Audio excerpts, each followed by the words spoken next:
The main focal point of every Minecraft build is usually the architecture.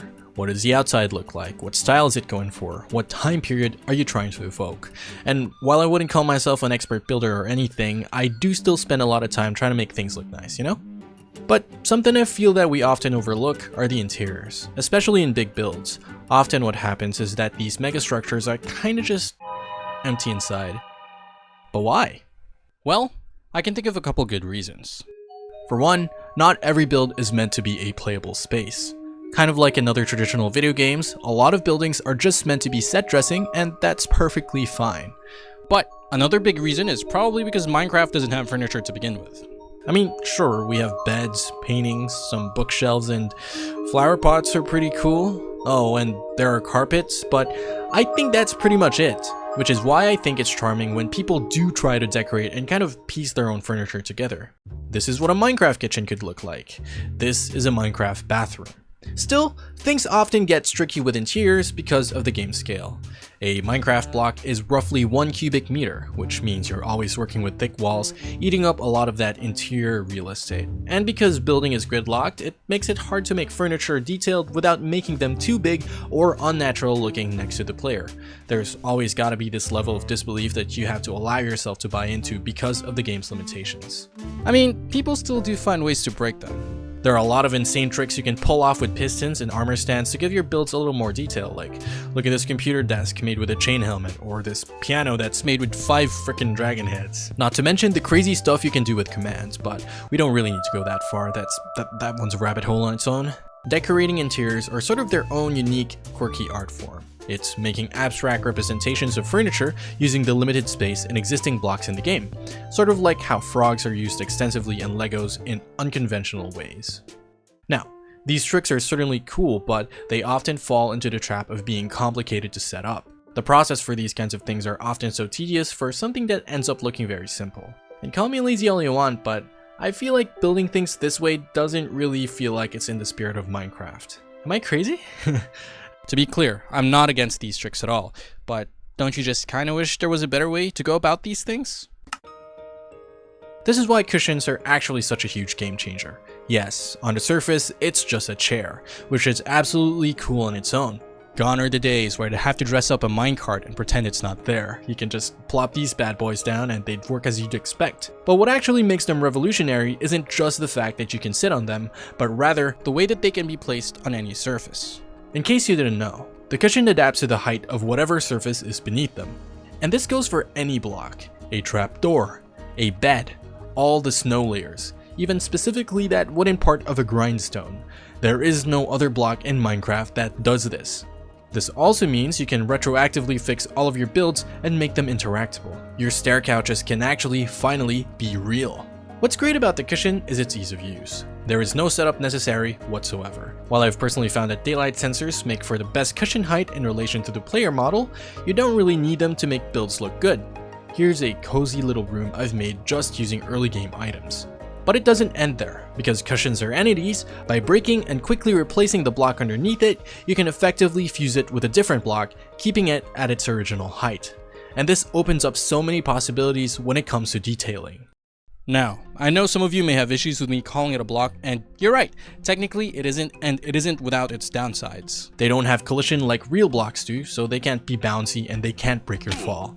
And because cushions are entities, much like tricks using armor stands, you always run the risk of having them pop out of place by, I don't know, farting too close to them or something. All it takes is an accidental sword swipe to displace them. A wind charge will easily obliterate your builds. Thankfully, they're quite easy to set back up, but it's still not ideal. While I appreciate their utility, frankly, I don't really want future blocks to follow suit in being entities, because I kind of feel like we're skirting around the actual issue that has plagued the game since the very beginning. The air gap occurs whenever you try to place things on top of partial blocks. I think the most obvious one being anything involving bottom slabs. You can't place anything on top of them without leaving a sizable gap. Not even other slabs if they're not the exact same thing. Another way the air gap presents itself is in the environment. It's the way snow can't cover a surface if there's a fence in the way, or God forbid, some tall grass or a flower. Unless the surface of a block is a cube, snow is not able to land on it. You're not really allowed to place anything on top of these blocks without having to displace them. This kind of makes things like carpets awkward to work with. This all stems from the fact that 2 blocks can't occupy the same space, which of course makes perfect sense. But if you take a step back and just really look at things plainly, it does look kind of weird, doesn't it? I think we've grown so used to how the game works that it might not even occur to you as a weird thing anymore. But I know that Mojang is aware that the air gap is at least a visual problem because of the fact that waterlogging exists. This is the only instance where it's technically a fusion of 2 blocks. You can place a fence on the body of water, and vice versa. Well, I know it's just a block state for specific blocks, allowing it to look natural for underwater builds, but maybe Mojang should expand its use cases beyond just water. Like how over in Bedrock they actually have this thing called snow logging, though it's only limited to vegetation. I think it would be cool to have this in Java as well for some feature parity, but why not extend it to even more blocks? Let me snow log a fence so it no longer looks awkward in snowy biomes. Let me snow log slabs so my builds don't have parts of it randomly exposed. Let snow fall on staircases so my cabin's roof can actually look like it's part of the environment. While we're at it, let's let lava logging be a thing as well. It's only fair, it's only obvious, and how about carpet logging? I found this post on the Minecraft Suggestions subreddit from 8 years ago about this exact conundrum. Their solution is to replace the waterlogged block state with a submerged tag instead, allowing the air gaps to be filled with either air, water, lava, or snow. And this other post asking for filler materials to fill the gaps, which includes things like tall grass and sand. I think these ideas are great, and I think it just goes to show that people have been thinking about these things for a long time.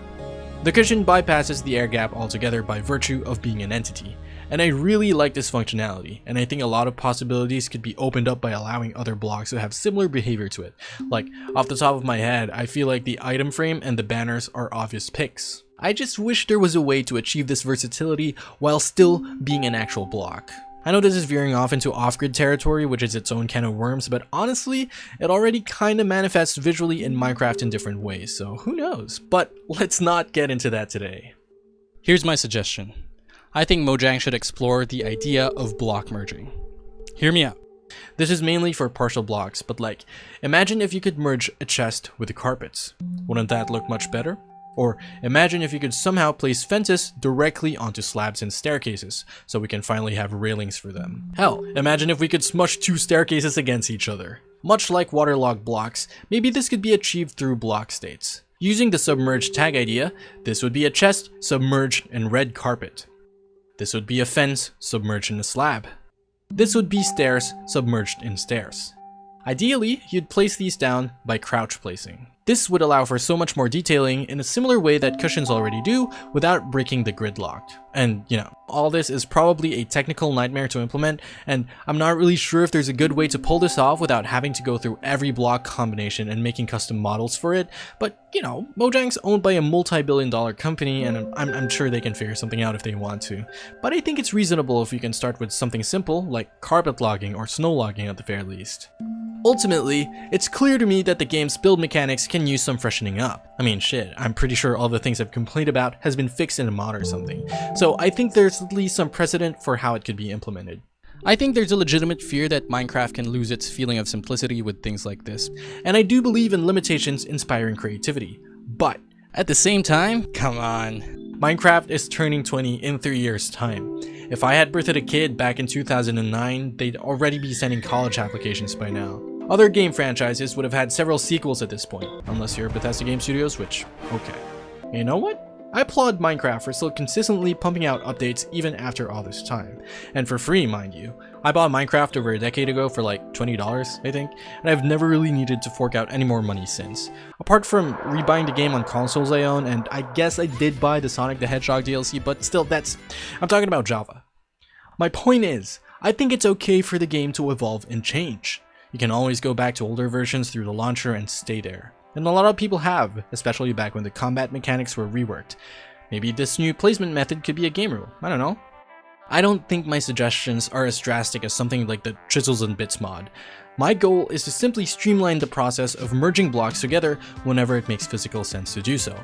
Until then, people will continue to keep making things using armor stands and commands. And with the things people are already creating right now, I think it's clear to me that Minecraft's building mechanics are outdated. There is an obvious hunger for this type of thing, and maybe there's merit in shaking things up a little bit. Why not go all the way and see where it goes?